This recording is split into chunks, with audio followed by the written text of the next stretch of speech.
Singaporeans have given the PAP a clear and strong mandate to govern. We won 65% of the popular vote, compared to 61% before. So the end result of the general election was a big win for PAP, with a 4% vote increase than the previous election 2020. That's an impressive win, right? Perhaps yes, but probably not. Consider the risk PAP took. It is a move too risky to be made. So what did PAP did right? Or rather, what errors did the Workers' Party make? On nomination day, it was confirmed that 20 former Member of Parliament, including few minister, would not be contesting in this May 3rd election. The two biggest names that won't run in the May 3rd election are Senior Minister Teo Chee Hean and Deputy Prime Minister Hung Swee Keat. 32 new candidates were introduced to contest the May 3rd polls. It must be noted that for GE 2020, PAP fielded 27 new faces, 22 in GE 2015, and 24 in GE 2011. Having assumed the role of Prime Minister less than a year ago, PM Lawrence Wong faces a significant risk in replacing numerous members of Parliament. Many Singaporeans are still making an effort to get to know him better. The second risk PAP took was parachuting Deputy Prime Minister Gan Kim Yong from Choa Chu Kang to Ponggol GRC.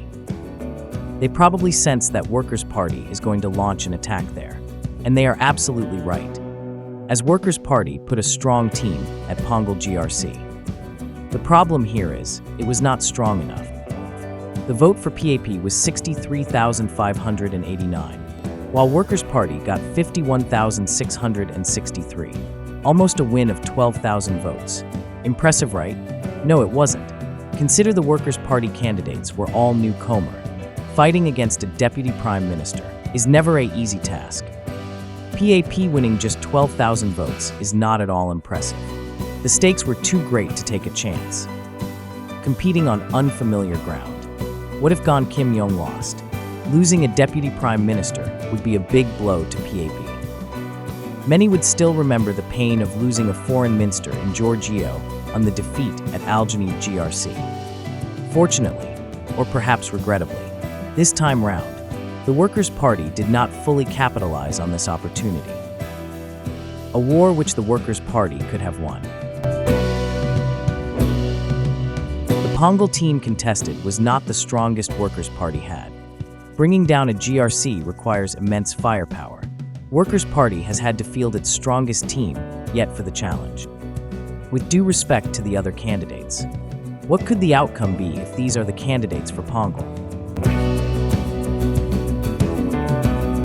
The Workers' Party's loss in Tamp GRC was a close contest. Singapore holds its breath, anxiously awaiting the poll results. WP took a significant risk by moving Central Committee member Faisal Manap from Ponggol GRC to lead their team in Tampines. Despite fielding a slate of fresh faces, WP put up a strong fight but ultimately fell short. With this defeat, Faisal Manap also loses his seat as a Member of Parliament. Meanwhile, the People's Action Party will need to reassess its strategy and conduct thorough groundwork to understand the reasons behind its narrow victory.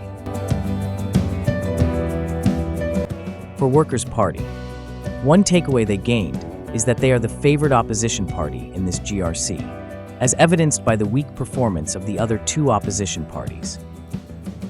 What could have happened if these are the candidates for Tampines? The Workers' Party aimed to secure more seats, deploying their talents into new battlegrounds in Pongal, Tampines, and East Coast GRC. They fought on all fronts, but ultimately, they lost everything, given their limited resources. What if they had concentrated solely on Pongal or Tampines, or both? This was the strategy they employed when contesting Pongal in 2011. It must be recognized that winning a GRC is an almost insurmountable challenge. The first time they succeeded was in 2011, when they defeated the PAP in Pongal GRC. Consider who was in that team. Loh Thia Kiong, Sylvia Lim, Chun Shou Mao, Pritam Singh, and Muhammad Faisal Abdul Manap participated in the contest. Each of them is a seasoned professional. It was the most formidable team ever presented by an opposition. Suddenly, voters realized that not just the PAP, The opposition is good enough to attract elite candidate too. Talking about election, who can forget Nicole Seiya, the election star candidate for Marine Parade and then East Coast GRC, challenging former Prime Minister Goh Chok Tong and then Deputy Prime Minister Hung Swee Keat. The result, a very narrow lose to the PAP. Even at the young age of 24, this lady has the star power of catching attention when she speaks. A striking and charismatic stage presence rarely seen in Singapore general election. Almost everything she talked about went viral online. Perhaps the first election superstar capable of rallying the masses. Even residents from other constituencies came to watch her rally. She was given ample speech time at the rally to energize the crowd. In GE 2025, several Workers' Party candidates have risen to celebrity status, including Michael Thng, Alexis Dang Pei Yuan, Harpreet Singh Nahal, and Eileen Chung. Viewers who had watched the party debate on TV would be highly impressed by Michael Thng's speeches. He speaks with confidence and composure, standing out compared to the other candidates. Alexis Dang Pei Yuan possesses a captivating presence, likely enhanced by her striking appearance. Many voters attended the rally with the primary intention of hearing her speak and seeing her face-to-face. Harpreet Singh likely gained his own following due to his impressive career as a senior counsel. Those who watched his speech might have wondered if this was his first time at a rally. He carried himself like a seasoned politician. Eileen Chong's tenure at the Singapore Ministry of Foreign Affairs sparked curiosity, while her charming appearance left a lasting impression on many. They were all stars. Unfortunately, they were all not in the same team for the same GRC. Scattered around to Ponggol and Tamp GRC, the firepower lacked intensity. The Workers' Party did not make a strong effort to grant them more speaking time at the rally.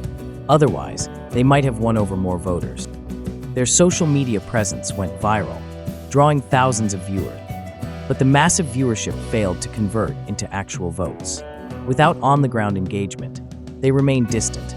Residents need time to build a connection with them.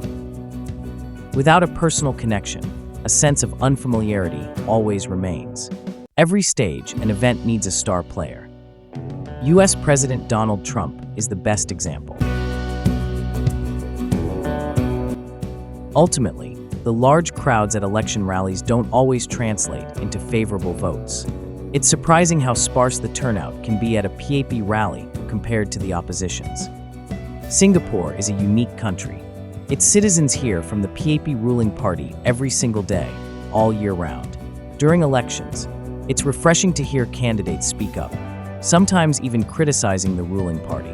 The rally crowds feel a sense of relief and joy in those moments. But when it comes to voting, they recognize who has been doing the work. With limited entertainment options in Singapore, some even view election rallies as a form of amusement and entertainment. If rally attendance were a true indicator of electoral outcomes, the PAP would have been defeated decades ago. Less than a month before the election, Prime Minister Lawrence Wong delivered a speech outlining the challenges Singapore might face due to US President Donald Trump's tariffs. This speech likely delivered the first blow to the opposition party. His speech received widespread acclaim globally, sparking discussions among foreign politicians and economists. My fellow Singaporeans, I've said before that the world is changing in ways that will disadvantage small open economies like Singapore. But the recent Liberation Day announcement by the US leaves no room for doubt. Singaporeans were once again reminded of the nation's vulnerability as a small country, reinforcing the need for a strong government. This could be a significant setback for opposition parties.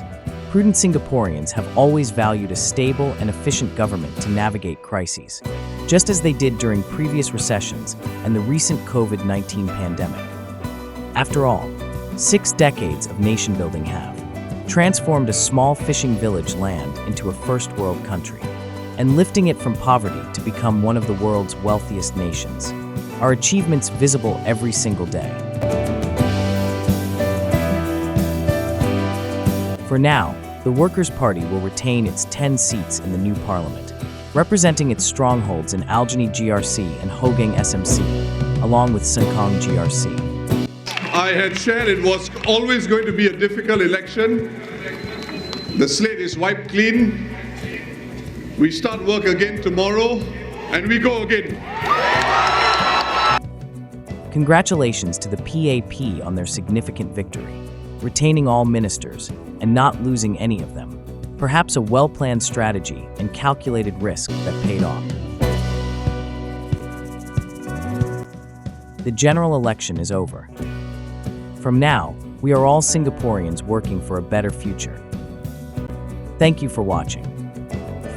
Do subscribe to my channel.